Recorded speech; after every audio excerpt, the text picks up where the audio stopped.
Ola, somos a profesora Margarete e o profesor Antón, da Universidade Federal de Goiás. O título da nosa presentación é O Correio Brasiliense e as ações de extensão e cultura da UFG no proceso de canonização de Cora Coralina nas décadas de 1960 e 1970. Esta apresentación faz parte de unha pesquisa consistente en entender como se produciu o proceso de canonización de Cora Coralina. Na actualidade, no ano 2021, Cora Coralina é un símbolo. É un símbolo da muller libre, é un símbolo identitario en xeral da cidade de Goiás. A súa casa, unha visita quase obrigada para o turista que vai á antiga capital do estado de Goiás. É a poeta goiana con máis libros no mercado. E quisemos entender como se produciu ese proceso de canonización. Sabemos que Cora Coralina, desde a adolescencia, publicaba en diversos xornais da cidade de Goiás as súas opinións. Ela gostaba de se manifestar e tamén publicaba poesía. Mas claro, ela foi para o interior de São Paulo, deixou a cidade de Goiás e só de idosa, xa viúva, regresa sozinha á antiga capital do estado de Goiás. Entón, quisemos entender como, desde que ela regresa, até que ela falece, desde que ela regresa á antiga capital do estado de Goiás até o momento do seu falecimento, en poucos anos, ela xa idosa, se produciu o recoñecemento dela. Ela conseguiu moita fama e un recoñecemento moito amplo por parte dos campos sociais. Observamos, así, dois aspectos. Por un lado, o labor do Correio Brasiliense, o principal periódico da nova capital federal, do DF. Nesas materias que, mediante a hemeroteca digital da Biblioteca Nacional, podemos ler, observamos como se foron lanzando imaxes sobre Cora Coralina. Se decía, vá á cidade de Goiás, coñeza esta velliña entrañável, acolledora, simpática, sabia, ousa, ela ten moito a dizer. Vive nunha casa moito bonita, nunha ponte, no centro da cidade de Goiás. Compra os doces e tamén escute os poemas dela e as crónicas dela. Iso foi repetido moitas veces.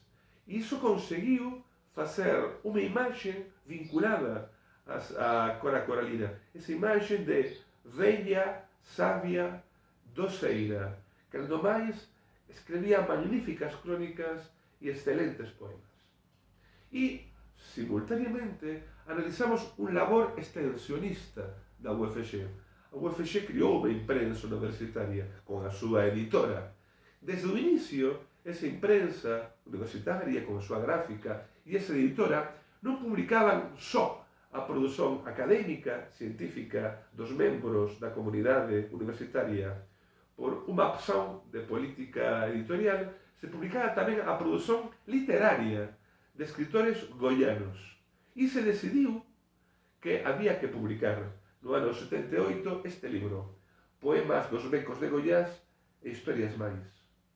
Que observamos?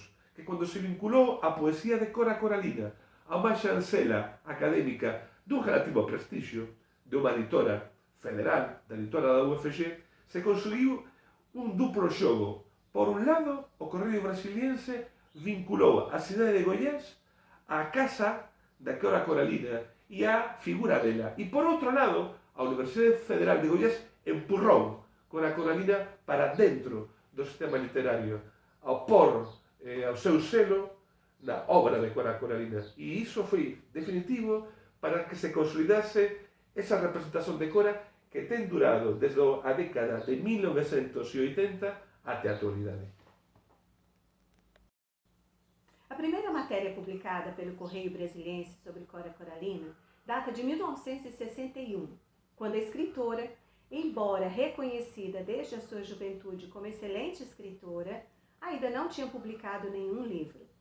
Trata-se de uma nota em que se exalta a personalidade de Cora Coralina, recomendando-se aos turistas na cidade de Goiás a visita à casa dessa gentil agente cultural para conversar com ela e apreciar a sua sabedoria. Assim, por primeira vez na imprensa brasiliense, relacionou-se com o conselho aos turistas a ida à antiga capital de Goiás com a visita à velha Casa da Ponte. Essa nota foi publicada na seção Sociais de Brasília por Catiúcha, Thalita de Abreu, colunista social do diário, e nela são indicados traços sobre a escritora e a sua casa, que tem permanecido até o momento atual.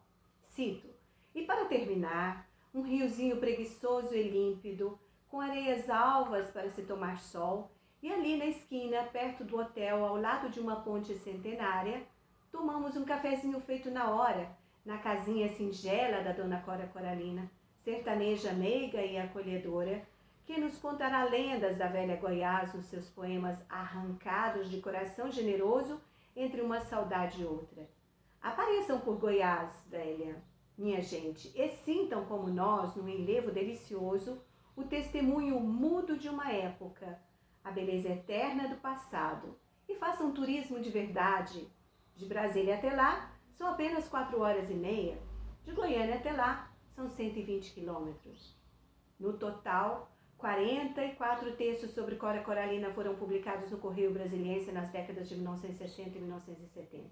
Nesse diário, após a publicação em 1965, na cidade de São Paulo, pela José Olímpio Editora, da primeira edição do livro Poemas dos Becos de Goiás e Histórias Mais, foram publicadas 2 matérias: Notas sobre Poemas dos Becos de Goiás e Histórias Mais, de Oliveira Freitas, 1965, e Cora Coralina, professora de existência, de Oswaldino Marques, 1970, que marcaram as linhas da fortuna crítica do livro.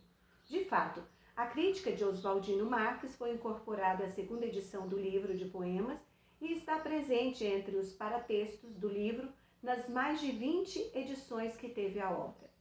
No Correio Brasiliense foram noticiados os recitais de poemas em Anápolis e Brasília, em que Cora Coralina participava. Várias das matérias ressaltam que, pedagogicamente, Cora Coralina personificava os valores tradicionais do povo goiano e que isso era reconhecido pelas muitas pessoas, incluindo intelectuais e artistas, que iam visitá-la na Casa da Ponte para ouvir as suas histórias e comprar os seus doces, como Paulo Altran, Tom Jobim ou Raquel de Queiroz.